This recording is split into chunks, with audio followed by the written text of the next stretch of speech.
All right, hello everyone. Hope you are doing well. And welcome to our Future of Work panel. So I am Erin Winick, the Associate Editor for the Future of Work for MIT Technology Review, and I am joined by some great panelists to talk about this today. Just going to do a brief introduction for them. To my left, we have Rori, the Managing Director and Head of Content Innovation XR for Accenture Interactive. She focuses on applying immersive technologies for business and brand transformation. And then we have Kyle Jackson, the CEO of Talespin, and he's founded 5 companies in areas from enterprise software to film post-production, but is currently focusing heavily on XR training. And then we have Kamal, who you heard from earlier today, if you were in the room. She is the director of Sundance Institute's New Frontier Labs program, which supports artists working at the convergence of film, art, media, and technology. And last, we have Dan, the general manager for mixed reality education at Microsoft, and he oversees the development and execution of projects and strategy aimed at using these technologies to improve learning outcomes for students. So the future of work is a very big topic. There's a lot of different ways to take this, but so we wanted to start a little general, and then we'll get into more specifically how XR is related to it. And so to kick it off, I'd like to start with Kyle and throw to you that a lot of the conversation with future work and headlines we see out there is about, robots taking our jobs. And I wanted to hear from you about, do you think this is actually the case? Is there more of a cooperation? And do you think this is really the area that we should be focusing on primarily with the future of work? That's a very good question. So I don't think it's what we should be focusing on. I think it sends a wave of fear across a topic that's actually much more nuanced and should be embraced. And so by casting that as the first kind of stone, you put people in a defensive position when there's a lot of other technologies that are coming together here that actually provide some really amazing opportunities to transform the way we engage in work every day. So I think by going after the robots are taking our jobs, we're missing an opportunity to really open a much wider discussion. And that discussion is very interesting, which is we were talking about, it's cultural, right? It's as much as like, what do I want work to look like if I'm a young person? And how does that differ from the way that we've basically built structures over the last 50 years to support the way the prior generations wanted to work? And like, how do all these different things come together to actually, design a new method of work that is, yes, going to be somewhat displaced in some context or in some cases by robotics, but in many others it's just going to look different, and it will be much more free, and you won't go into buildings, and you'll be able to collaborate in totally unique ways. And so that stuff's exciting, and the other stuff is like the Boston Dynamics robots running through the woods, like that gets the headlines, and that's I think dangerous. Yeah, and speaking of the cultural aspect to you, Kamal, how do you see this interacting with the cultural aspects of work? Definitely. So Sundance has been part of thinking about this for a while now, particularly as we're dealing with artists that are pioneering and innovating in the communication architecture. They're telling stories that are enabled by those new architectures. And we were really interested in if artists are using these new communication devices, new superhuman capabilities, or at least new capabilities from what our past capabilities are, how are they telling stories that frame our sense of what that future reality will be. And so we actually created a world-building residency with the World Building Institute in USC last year to imagine the future of work, Los Angeles 2037. And we actually have one of our fellows, Tony Patrick, in the audience. And this was a pretty rich experience, 3 months, rigorous analysis based on pipeline technologies, based on some of the economic models that are coming out, and based on what game design and storytelling and film have done for many, many years, which is putting us into those virtual futures to imagine who do I want to be in that, who do we want to be as a collective in that, and making that a value. If you're engineering towards something, if you're just engineering for efficiency, productivity, if you're still using basic 20th century models of what it creates value in the world, then we're missing an opportunity in the disruption to look at storytelling to define what does value look like in the future, especially if it's not based on the kind of 40-hour work week that we were used to in the past. And I think some of the ideas that came out of that were very rich, particularly, and then also I work for the Ford Foundation as their emerging media consultant, and I also asked about 100 people in the field questions around this disruption and what does that mean in terms of intervening to make sure that the future we're building into is the future we want to build into on terms of equity and justice and culture. And I interviewed Skawinati Frignito, who's a machinima artist, coder, game designer, and Mohawk Iroquois woman in Canada. And she talked about, for 20 years as a technologist, she's had a culture that has been about kind of rapid iteration, fast fail, bottom line ROIs.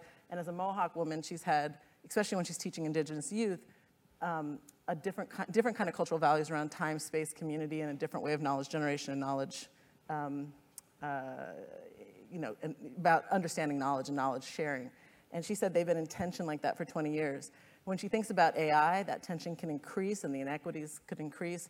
Or she thinks that if work has to be redefined anyway, how can the value systems of the Mohawk Iroquois actually be fundamental to how we adjust the center of design and actually have those things like creativity, time, space, community, nature be centralized in that new value system, which AI could allow us to do with surplus technology that it is, as well as the fact that we get to define who we want to be, and we have the capabilities to do that. So that's what I'm excited about, the storytellers being part of this, because we can, through storytelling, start to democratize the imagination of our future. Sure. And now, Rori, you've worked in a lot of different areas with Accenture, since you're working with a lot of other companies. How have you seen different industries approaching this problem? And have there been some industries been more positive and some more negative than others? I think that, I guess there's, as you mentioned, there's the general public and societal sort of reaction to the news and these divisive articles. And then when you look inside corporations, I know you pointed out a hands-on experience you had where the decision to automate impacted someone, but when we look across different industries, generally I think the thinking is, robotics, AI, it's a technology, and there's an understanding, just like the computers that we use now, it's a tool for trying to help enhance the way we work. And I know at Accenture, we spend a lot of time, we have a whole AI group about understanding, to your point, the humanity aspects, the ethics around it, and making sure that you're using technology in a way that, isn't just about altering or changing negatively society, but improving it. And so I think, personally, and most of the companies we talk to, it's usually more around how do you use this tool. And what we're seeing is obviously things are moving so fast now, and we're moving beyond just a computer with a screen and a database. And when you get into things that move and have artificial intelligence and personalities and characters and emotions, it opens up a whole new way. And when we get into the conversation around XR, a much more creative way of doing business. Mm-hmm. And that's what we're figuring out right now. It's not just about, mechanics and automation.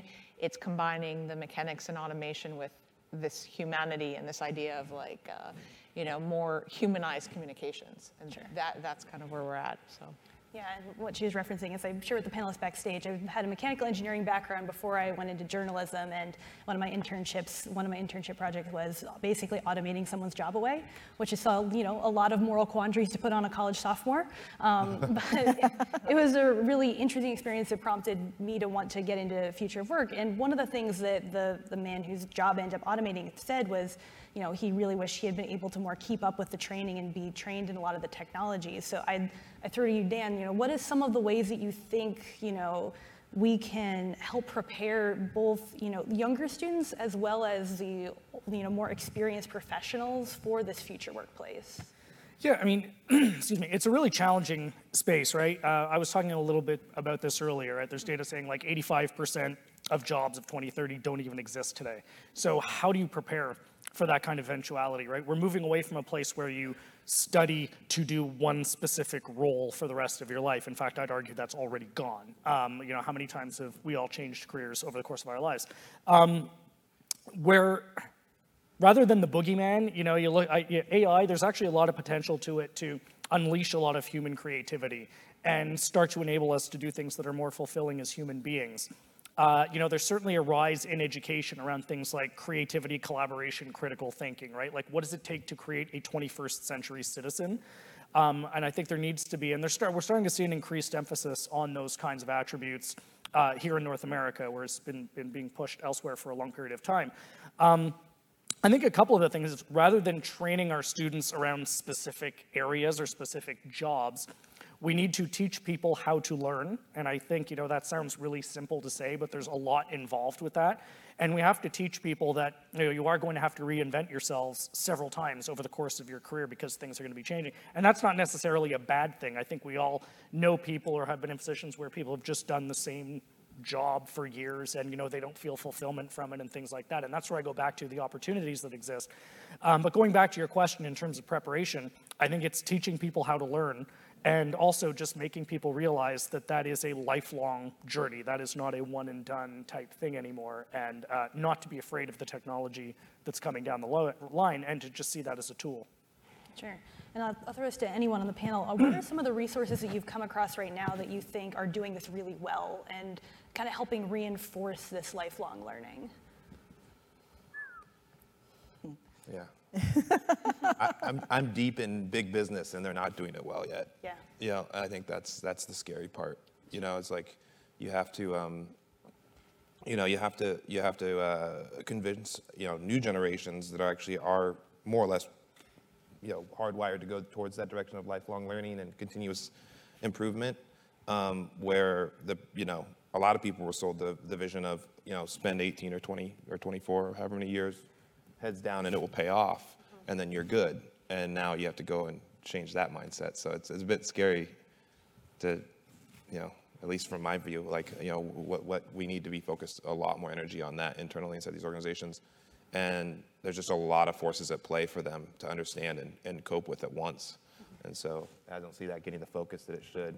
I actually was kind of inspired by the CEO of InfoSystems. I was at the World Economic Forum a year ago in China, and I was on a panel called AI Unleashed, and do we unleash the kind of regulatory question. And the president of Baidu was on this panel, which is the largest search engine in China, and he was excited about the cultural sector, but he really was looking at it as, what are people going to do when they don't have jobs? They're going to do gaming and film, right? So it was like, which is one, approach to to what the future might look like.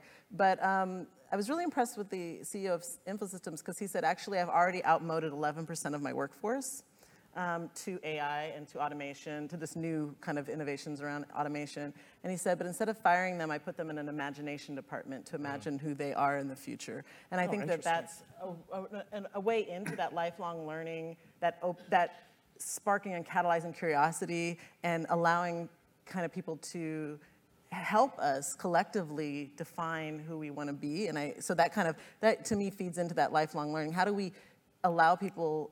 I also had a friend whose father in the 80s, his job was to go around and to get old, factory workers who had been automated out of the industry to go into computer training. And he said the resistance was intense because it felt prescriptive. It felt like you're kind of forcing me to shift into something I don't want to shift into. I like who I am. I like what my life was like. So this idea of instead of pushing people out, but finding a way for them to define themselves and maybe find innovations that we wouldn't have uncovered without it. I think that was a really forward-thinking way of looking at lifelong learning and imagination in terms of defining the future work. The other thing that's amazing about the amount of knowledge that's retained in those people is insane. Yeah. And none of this is going to work unless you can get them embraced, right? Because the knowledge transfer that has to happen from professionals who've been doing it for 20, 30 years and to informing new systems and building new tools, that's to me that's the opportunity. And I think the what would you call it? The imagination department? Yeah, I mean, he's like, hey, imagine who you guys want to be. Who are you going to be? That should be like regulatory. If you're going to replace all your workers with AI, you have to take at least 1 year of those salaries and put them in the imagination department. Something. And then one of the most common ways that we see right now AR and VR starting to overlap with the future of work is this training area. And what are some of the examples you've seen of this being successful? Because there's a couple examples out there right now, which is surgeons potentially getting trained, or Walmart did a big push when they were training their associates for Black Friday in VR. There's some businesses that you see doing this on a more recurring basis. Oh, sorry. No, so when we look across the board of opportunities for using these new technologies, Immersive training is the fastest growing area, well, one of the fastest for sure.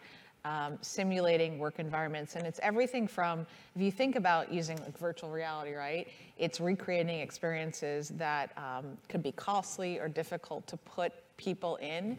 So, from whether it's somebody who needs to be, working an operator in extreme weather conditions at high heights, that sort of space, telecom companies, getting people in those environments in advance so that they're prepared for that. So extreme physical conditions and then extreme emotional conditions. So one of the things we're working on right now is for social care workers and placing potential social care workers in home environments in virtual reality where they have to evaluate the well-being of foster care children.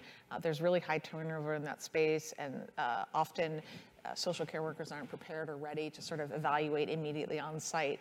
So, whether it's emotional or physical, we're seeing that immersive training is definitely a very big area of growth. And as you mentioned, in healthcare, many, I forget the name of the organization, but there's a big organization that's developing the space around training doctors, especially with augmented reality in that situation for quicker and faster and more efficient diagnostics. So I would say in the next 5 years, that area of using or understanding when and how to use these technologies to help place people in environments in advance of them being in that space is going to be really going to take off. And do you think there needs to be any more technological advancement, maybe with like in the tactile feel of certain things, especially for like more intense physical jobs? So, can you explain that? Do you feel like there might be need to be more advancement for the VR, AR space to be able to, really put someone in that scenario? So if someone's like, trying to push buttons or something, that they need to feel what they're doing. Like haptic feedback? Right. I mean, I wouldn't underestimate, one of this, internally we created one of our demos is a nuclear reactor simulator environment, and you're in that space. And then there's another experience that was done for the Children's Hospital of LA, where you place somebody resident in a hospital environment and screaming baby, and you need to diagnose the baby, or being in an environment where if you don't push the right button, the whole entire room is gonna melt down. And the haptics there are not at the level I would say but it's that emotional state, like you feel like you're in that place. So I would say that we're making so many strides, and it's recreating that feeling of presence. Of course, getting to the level of, for Army training, which is a really big space, and like the haptics are much more important, because if you're gonna shoot, triggering things. But I think the reason this space is growing fast so quickly is because we're able to achieve that even without that total sophistication. Once we get to that point of haptics, wow, then it's gonna be like, Yeah, but you still see people every time you put a new learner in VR for any sort of training simulation, you still see them stepping over like virtual furniture and stuff that's like clearly not at any quality close to the real world, and yet it still does it. So I kind of agree. I don't think we need to go. I think we're here. Like we can get the effects. Right. Yeah, we can get the majority of the effects with where we're at. Yeah, I mean, one more thing I'd add is, if you look at the argument around virtual reality in general, and people who push back and say, well, we're not really there, it isn't.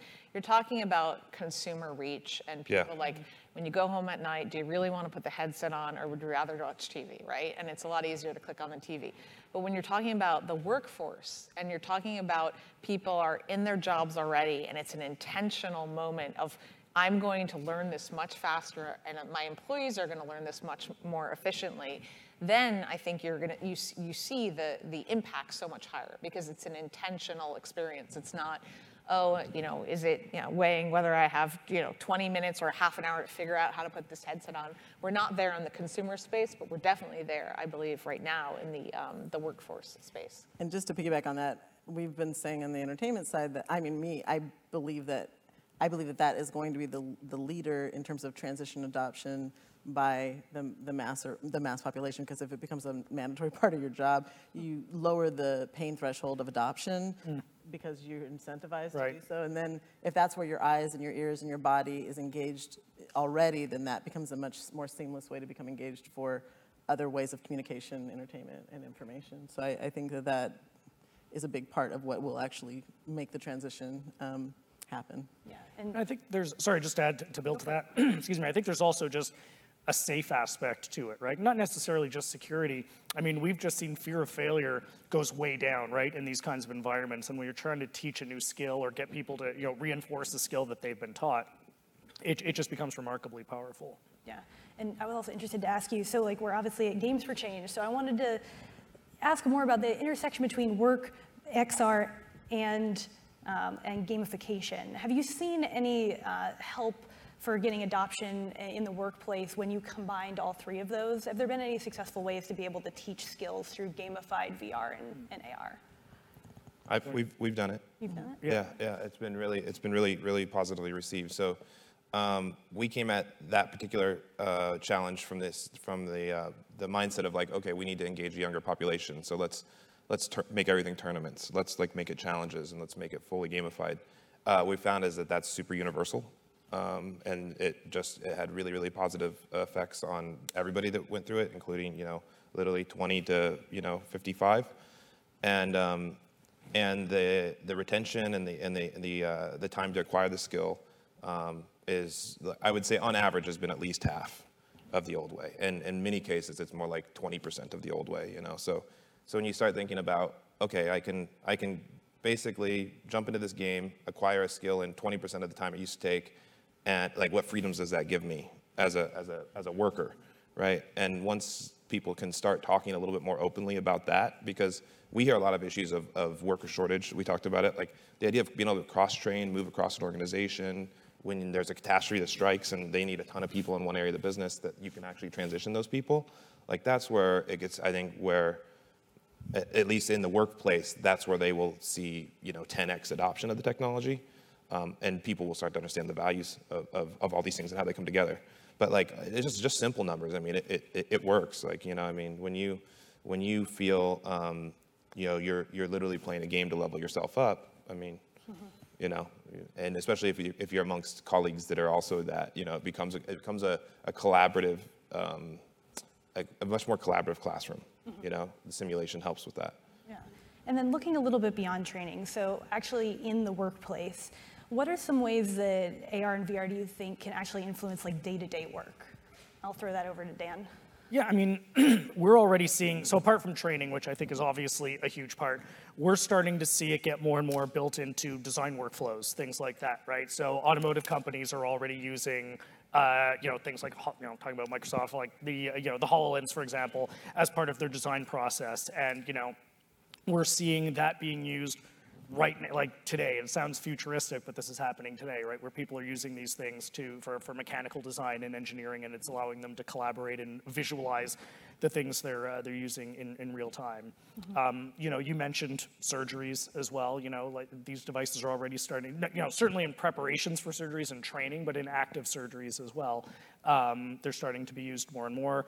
Construction, as well as another great example. Especially, these are examples I think where AR kind of shines, just because you still have that spatial awareness and you can still see what's going on around you.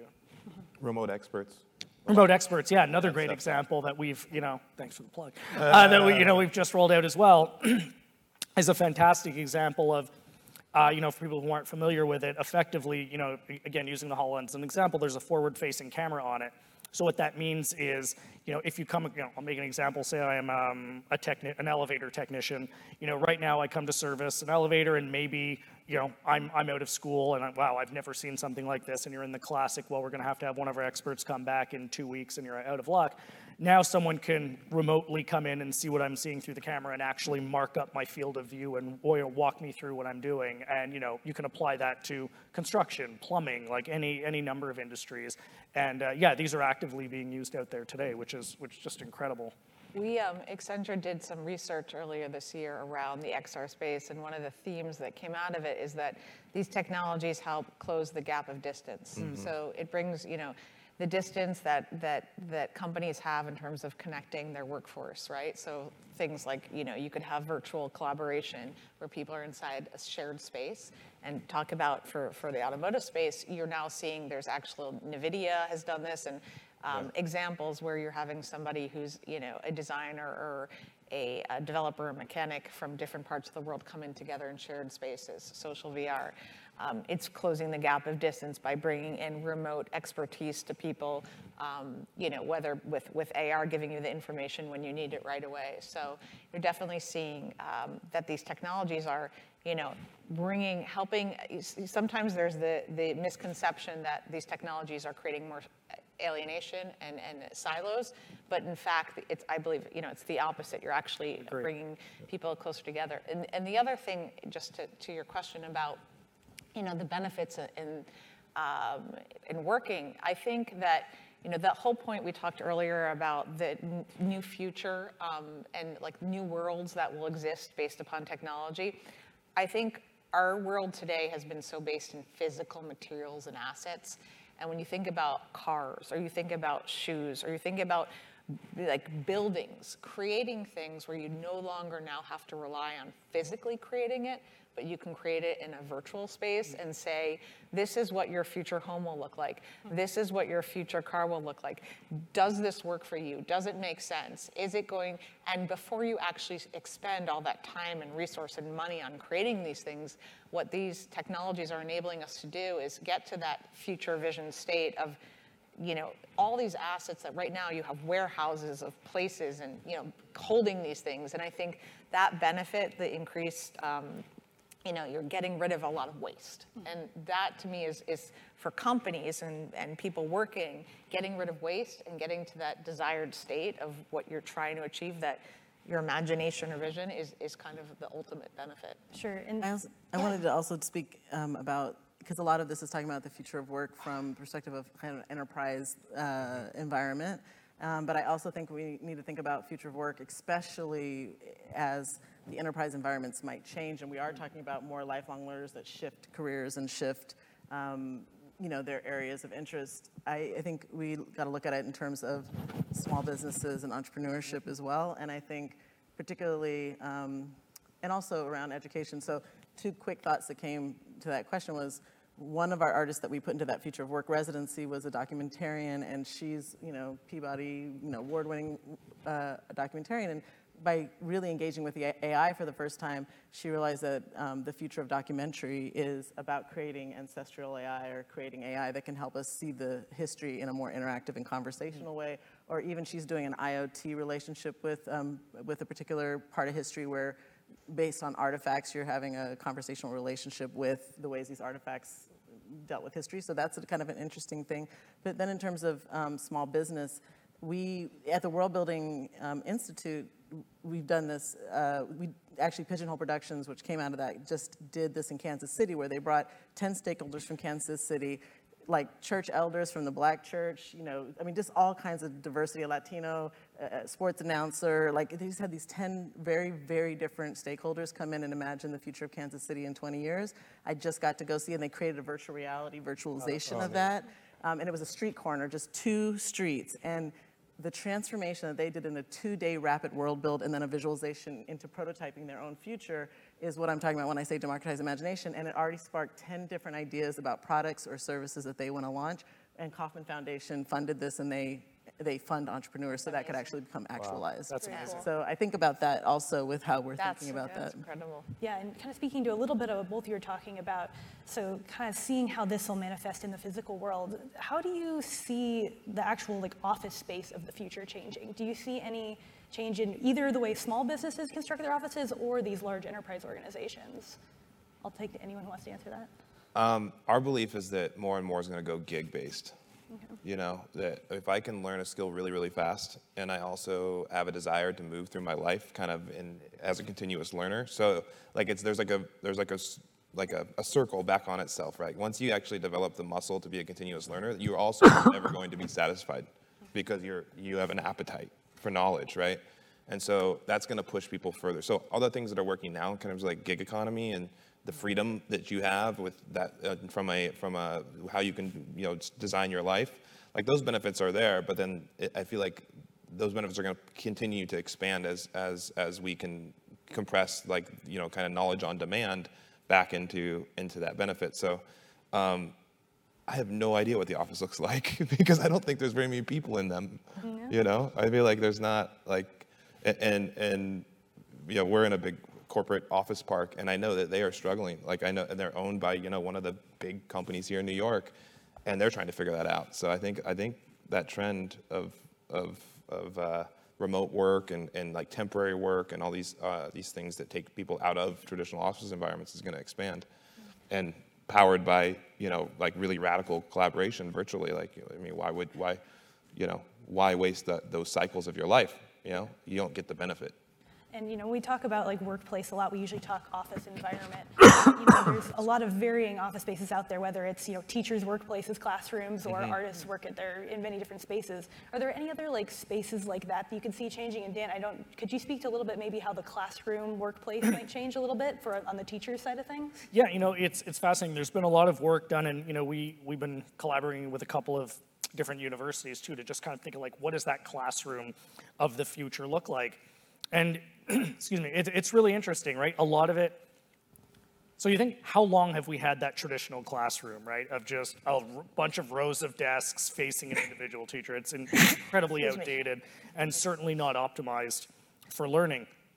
So, I mean, I'll take a stab, right? I mean, as you look at, so what are the ingredients that are at play? There's probably going to be some combination of virtual reality and augmented reality, combination of AI, machine learning, and then there's all of these IoT devices and things like that, right? So, I mean, I've certainly seen a lot of things. It involves a lot of movement, a lot of focus on working together in groups, getting away from this individualistic, I'm alone at my desk, heads down on a task, and working with partners on a specific problem. Again, getting that collaboration and critical thinking and working in teams. A lot of places I've seen have like a dedicated VR, AR area, right, where students are going to be able to either individually or as in groups go and explore Mars or go back in time or work on projects together. And and I think at the end of the day, probably a lot of portable computing as well, because you talk a little bit about the office of the future. It's a lot of movement, a lot of moving around. Like how I think anything stationary is going to start to go. That just notion of I'm locked at my desk for 8 hours is just, I think it's already a relic. Got it.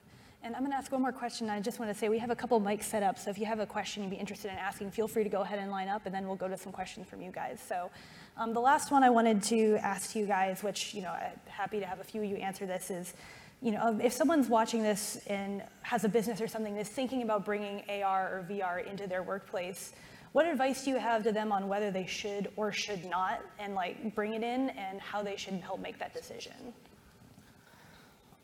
I can say, yeah, I would say if you're thinking of doing it, have a plan first. Yeah. We were talking about this earlier, right? Like, don't just go out and buy the hardware.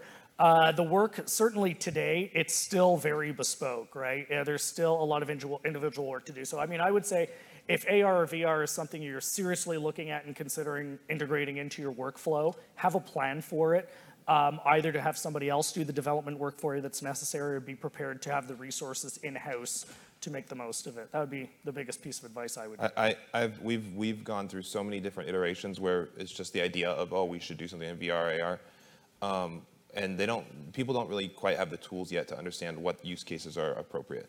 And so what we've been trying to start, this just in the last 6 months, literally, okay, here's a use case assessment, framework, put this into your business and then use those things. And we touched on it, do I have access to the location that I would otherwise do this training? Would I feel better or safer or more empowered to do it by myself and have, be permitted to fail? There's a bunch of different things that are really high level, and then there's ones that get more granular. And if you look at it through that lens, the answer is basically pretty much universally yes. There are many use cases, but we've seen businesses start on the wrong ones, and then it's you're selling upstream from there, right? Because now the ROI and the different calculations that you use to make more decisions is to go deeper. Okay, you started in the wrong place. It's not the technology, and so that's we've seen that struggle, and I think people are getting much smarter about it over the last literally. The conversations are so different from 2 years ago, but yeah, it's really more about where you start, I think, than if you start. Just one thing before we get into questions, just wanted to put out there as a broad, I think we all haven't addressed kind of the ethical and policy and infrastructure kind of regulatory issues that also will have to be unpacked in order to make this a viable future, particularly around missing data sets with AI, making sure that we are taking some ownership over making sure that the right data sets are feeding those AI because they are historical. They pull on historical data and they don't pull on, and obviously they have a lot of missing data sets. That's why we are dealing with some of the blind spots and biased algorithms and so forth. And just if you are adopting these things into you are going to be the guinea pig, right? So you're going to hit those blind spots, and it's just knowing how to, say, hey, okay, how are you talking to your customers? How are you talking to your collaborators? How are you talking to the other people? So that as those blind spots come up, there's a process in place for trying to mitigate them and to find the optimal way forward so that we don't just kind of continue to impact some of the disparities that could come up, especially with access, which I like the public library as the sandbox to start all of this future workforce. I do as well. And that bias in AI is especially important when it's, is much on the line of hiring someone for a job or not. So yeah, definitely agreed. All right, so we'll start with one question from over on this side. All right, two quick questions. So you are arguing that tech is basically a liberating force for work or for business in terms of the work structure, workflow. And the other question is, how do you factor in things like WeWork into your vision of the future work scenario or the work environment? I think that the technology is a tool, and it could be liberating or it could be negating. So it's how you use it. But to me, it's a malleable thing. It's not an obstacle to or progress.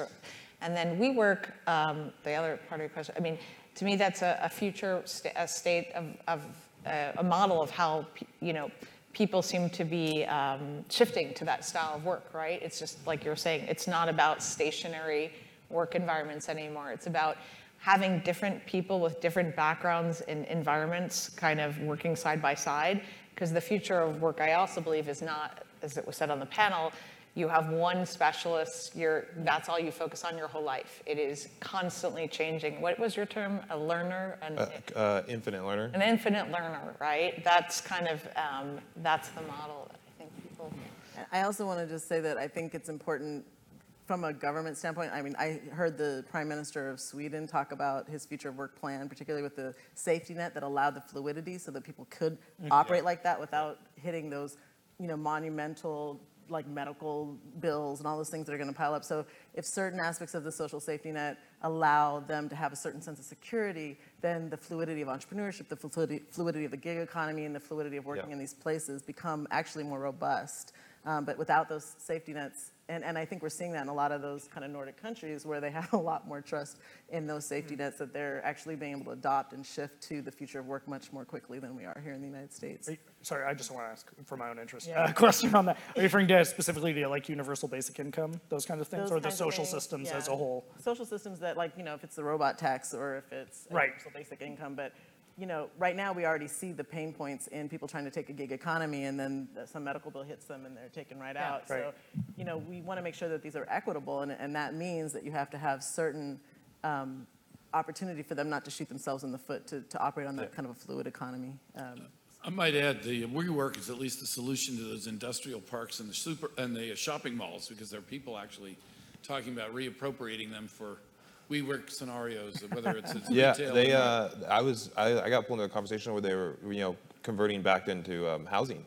And so it's a combination. I mean, industrial parks is housing.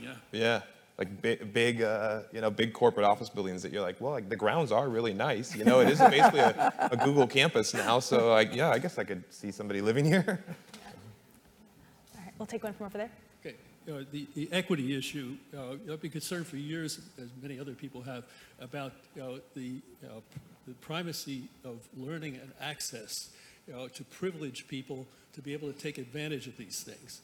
And so here I am looking at a panel which is a leading edge conference, and you guys are on the bleeding edge, and how do we take that, how can that be made available to people, particularly the poorest of the poor? So that they would learn. I mean, they can't be here, but in 2 weeks they could go on the web and they could hear and see everything you said, but they don't know it's there. You know, and they don't know the value proposition of why they should want to know about it. I suspect that we need some popularizers between you and them. And those popularizers would be people like some sort of center, like you described, the libraries, so that people could go there and see and learn about the value proposition. You know, the X Prize people, you get what you incentivize. If people see that they want something, how can I get that? I can get it this way. Okay, then they'll go and do it themselves. You know, Suratha Mitra in India with his concept of minimally invasive education. I mean, I think these things are a way forward, and are funders being engaged to support that kind of making those things available? And is the entertainment media being mobilized, Hollywood, TV, and so forth, to make these things more available to people so they can self-organize, self-select, go find things themselves. You know, people have to make it available, and they have to popularize it so that they know that it's there. So- is there any?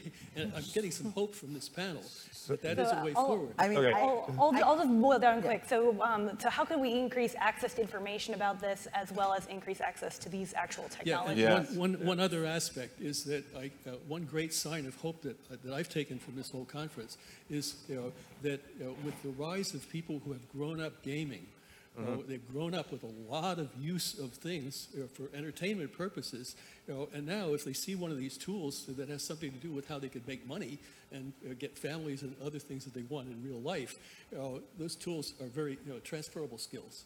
Yeah.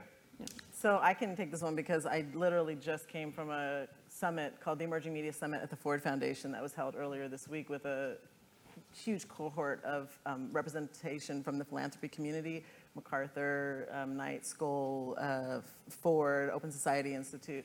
And there is already a big movement around public interest tech that is, especially with the Net Game partnership, Mozilla Foundation.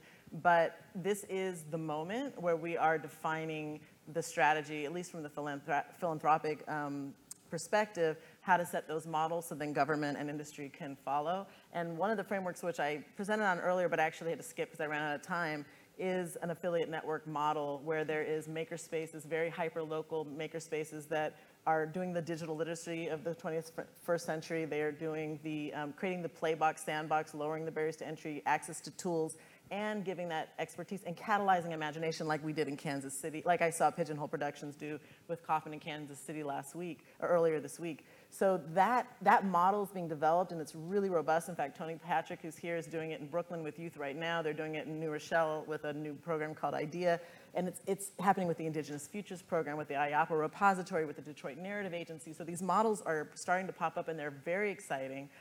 But we need to create that ecosystem. So you need those catalyzing imagination, lowering barriers to entry. There needs to be production companies in those ecosystems, as well as platform and distribution, and then social innovation and entrepreneurship, where they're then reinvesting into the ideas that come out of that. And I think the big thing that links that affiliate network together is agreeing to a set of design justice and design well-being principles, so that we can't shoot ourselves in the foot from an ethics standpoint and from an inequality standpoint, and that there's a contribution to a percentage of those resources that will go back to the ecosystem, so that there's some movement and some economies of scale. Because if you're doing it in just these silos, I was talking to Jack Steluca at the NEA about part of the problem with getting those things going from a city point of view is that it's hard. The models are all over the place, but if we start creating a consistency around the model that is still very decentralized, so people have their own fingerprints on what's happening in their communities, but that is the library of the future. That is the focus on education, I think, of the future, and that's public media of the future. If we don't establish that, we're gonna actually lose out on an incredible amount of latent potential in the imagination that's at that grassroots level. So I think that's very, appreciate that question.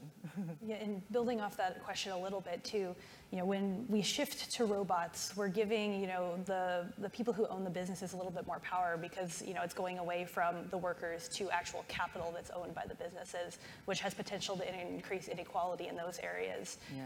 What do you see as maybe some potential solutions or things that we can work on to try to come to solutions to try to prevent that inequality from increasing? I know it's a big question. Well, being an entrepreneur, right? You go out and you pitch the capital markets, and you're trying to convince everybody that you're on to the next big thing. And what I find frustrating and potentially an opportunity is that somehow along the line, we basically got locked into like very few business models for the venture capital community. And that, kind of SaaS or other kind of like recurring, like I'm just going to get a per user, and it's just about like getting to that milestone. And that I think that further accelerates that potential issue, because we're actually aligning the values of those management teams, which are some of the smartest and most willing to take risk of anyone in the country, to go for a goal that actually isn't necessarily aligned with their actual end users in many cases. And that you're seeing this kind of tech backlash now, because some of the biggest companies in the country, they're living off of that, right? And so you're seeing the public now say, well, wait a second, I don't feel like the value I'm getting out of what you're doing, what you're taking from me is equitable. And so, it's really exciting to hear like the nonprofit space, starting to shift that. I feel like the political space had a huge opportunity to talk about this and just completely missed it. And so, I think it's a multitude of things, but I'm way upstream from big business putting robots out, or way downstream. I think one important thing is to consider data and the value of data in this new infrastructure. Whether you're doing XR, VR, AI, all of it is going to be data powered. And so, like Josh Breitbart, who's the head, he's the chief deputy staff for the CTO of the New York City Mayor's office. He said on our panel on Tuesday that they're looking at policies around data sovereignty by neighborhood. And so, what does that mean for helping to manage some of the ways in which that we're not just all feeding the capital gains for the corporation, but there's some community benefits agreements, or there's some ways in which we benefit from our own data, and it's not just extractive, but it's also creates a participatory economy in the value that it creates. All right, I think we have time for one more question over here. Hi. So I had a question about, because you mentioned a lot about the future of work being collaborative, but I feel like the future of work, especially people in the gig economy, it's a very isolating experience. These people are alone, they're kind of like working in their house or working in a coffee shop, and they're very much like heads down, not talking to anyone else. And so I'm wondering how VR and AR is doing that now, or how it can, and how it can, so the future of work can be collaborative. Is there any like virtual workspaces that are doing that already? No. I haven't seen anything yet. No, but I will say though, I think that we haven't addressed this whole new space as well, which is like the blending of the physical and digital worlds, right? We haven't talked about that a lot, and I think the future of work is we don't want to see where people are just in their VR headsets like Ready Player One and just, not ever engaging in the real world again. I think that there's a lot of work we need to do to rethink the actual physical architectural design of environments and places, to introduce technology into those environments, so that whether it's augmented reality, AR, like some people, just a sort of slight segue, in terms of entertainment and for kids and getting people out into nature and getting people more engaged, Pokemon and all those things that are trying to bring people. So I think we need to do a better job, exactly to your point, where we don't want to see the computer stations and people isolated.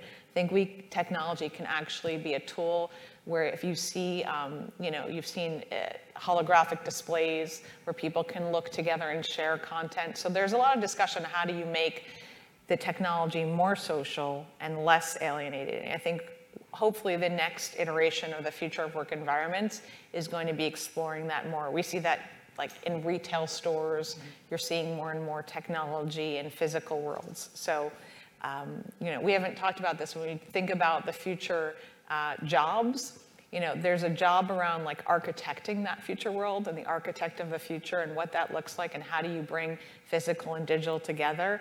It's a huge area, and I think a very big untapped area for people to be able to be smart enough to know the technology, but also know human behaviors and interactions to address that issue. So hopefully we will move more towards a social resolution than a, And I think that's all the time we have. So I want to give a big round of applause to our panelists today. Thank you. Thank you for being a great moderator. And thank you so much. Okay.